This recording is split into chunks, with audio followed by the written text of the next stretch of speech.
Sur les lieux du drame ce matin, Serge Babary est venu pour comprendre, pour dialoguer avec les habitants, des piétons habitués des lieux. Il y a sur place la compassion avec la famille du garçonnet, mais aussi la condamnation du comportement illégal, dangereux et hier mortel de certains automobilistes à ce carrefour, croisement de la place de la Tranchée et de l'avenue du Mans.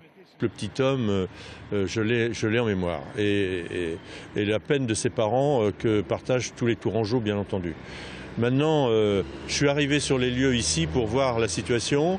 La première chose que j'ai vue, c'est un automobiliste faire la même erreur que celle qui a entraîné hier l'accident. C'est-à-dire déboîter derrière le bus pour le doubler à toute vitesse et se trouver immédiatement devant le passage clouté. Alors comment éviter ce type de comportement quand les automobilistes considèrent qu'ils peuvent dépasser le bus à l'arrêt malgré la ligne continue?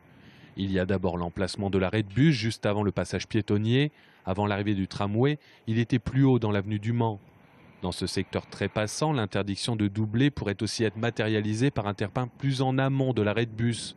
Et ne pas oublier que ce nœud routier de la place de la Tranchée, une des entrées de la ville, est d'abord un secteur piétonnier très fréquenté. Et il y a un moment donné, il faut sécuriser les passages piétons, quoi. Donc là, on va essayer de mettre des feux rouges, enfin des feux clignotants et puis avoir une bonne visibilité des passages piétons, de façon à ce que tout le monde prenne conscience que le plus vulnérable dans la circulation, c'est quand même le piéton. Voilà, c'est ça qu'il faut quand même que les gens arrivent à comprendre. Car si par le passé des accidents corporels ont pu avoir lieu sur ce grand carrefour, hier c'est bien la vie d'un enfant de 2 ans et demi qui a été fauché place de la Tranchée.